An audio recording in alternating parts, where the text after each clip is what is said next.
pathian khongai na in ni thar kan lo chuang kai le ta a min hroi thleng tu kan pathian hne na lom thuam sela voin ni thar kan man tana hian pathian pol na hun toi te han mang ho le ila chanchin thama thai ziak bunga chang khata changa chang thum mi lo cherang u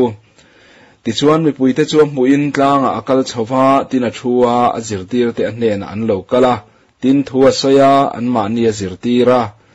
ril ruwa re theite chuan enga thole vanram anta anisia helaya hian chanchin thama thai ziak bunga a hian lali suan rong bol na atran tirna lam kan muwa chuta chuan thupoi mo deu ni hlo na thu eng thol na thu pariat asoi ani tia helaya hian chung ho chu kan muwa chung zinga masaber chu tu kina hian zir ho kan tumanga helai tlang chunga thu asoi na mun hi mi te pon an ngai sang le sang kha zakwa somthum pasaria dei to khan helai muna hian he athu soi khiat reng nan hian temple an sato ani an tia he athu soya hian thu thung tharina mal som na aron ken zong chu akhai khomani ti te po hian asoi ngamin kan ria a chanchin tha introduction chanchin tha lo khu honna lo kam keu na tiang te po in helai he soi thein kan ringa thu thung hlui lama khan an chia tam taka oma chu in ti chuan in thiang ti te chu tok po tok su ti te khatiang chi khatam em maya khang kha thu thung thara hian mal som na in aron le thal chho mek ta a chung chu la li suan helaya hian aron soi ta a in ti chuan in thiang ti nilovin an enga thole chan than change mal somin an ometi in athu sil hi bularon chan chho ta a lali suwa hi eng thol na bul pui ani ziat helaya thu sil atang po hian kan mu chho deu don ani ti chuan tlanga akal chowa thuwa ti kha kan muwa thu chunga zirtir hi zuda rabi te ti dan ani an tia chutiang chuan ani lali suwa zirtir tu po khan thu chungin nan zirtira tin thuwa soya ti lai takhi trong bul lam te le silfian lam te tanga kan en phei chuan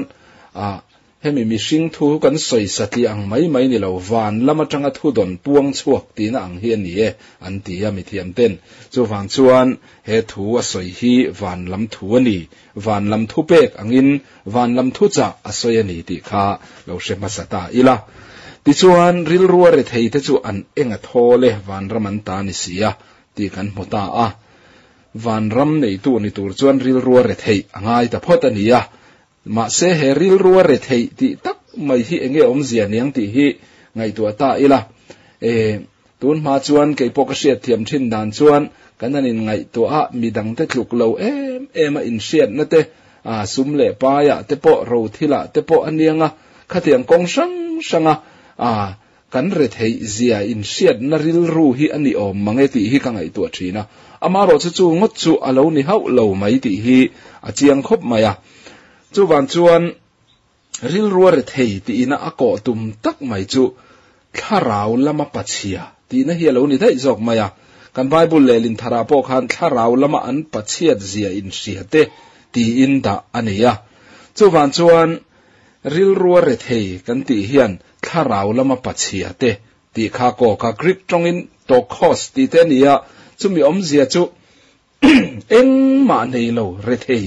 pathian bel lo thei lo pathian lo chu in hum him na tur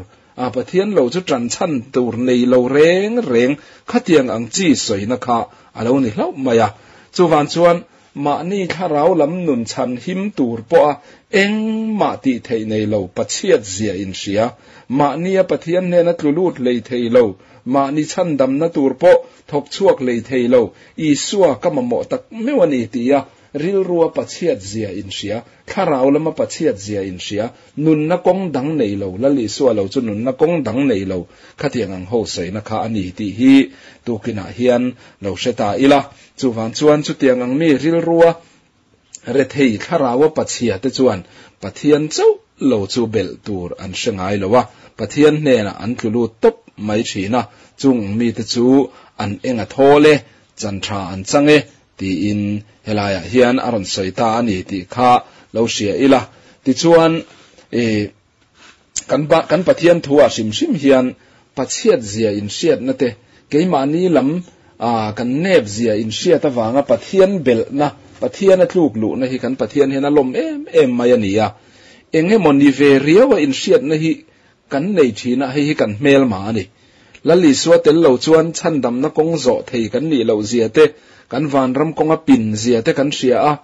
ma se lali suwa krista alo kala isua krista rin na awange ro chuan van ram kong po lo in hong ta van ram po kan ta alo ni thei ta ti kan sia a chu isua zara liau ani ti hi tukina hian kan sia thar poimo hle in kan sia a chu van chuan lali isua zara pachiat zia in sia a isua bel katten van ram an la changdon ani ti hi sia ila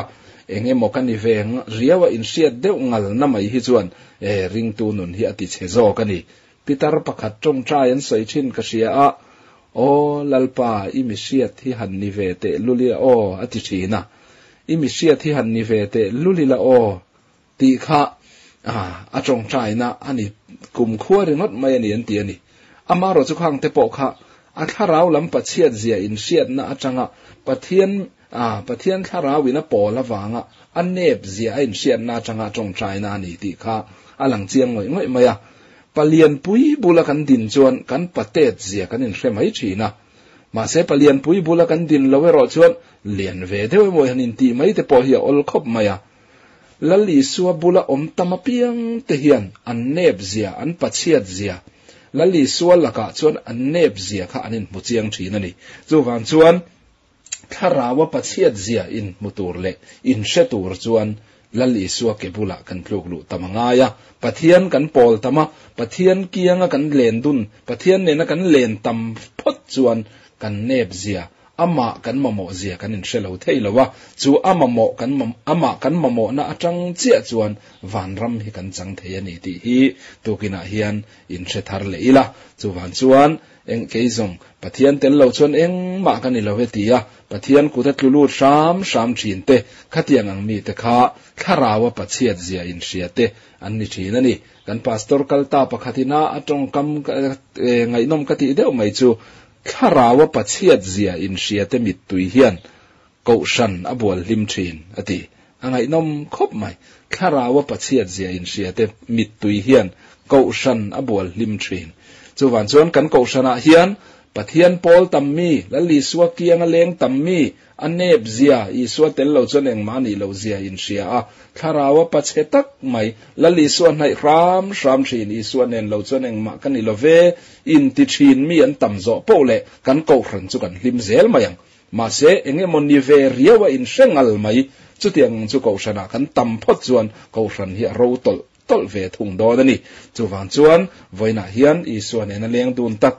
thin te chuan tharawa an pachiat zian in hre thina isua an mamo thina isua kalkang in van raman changdo nani sam somlina khan lal davida meu po khan keizong re theile pacheta kania nima se lalal pan mi ngai tu thina atiani lal davida ro puizia te kan sia a lal ro puyani zia pathian pon kathin lungang pumi ati thei hialani amaro chu ani po khan athin lung lama atharaw lama chuan pachia alo inti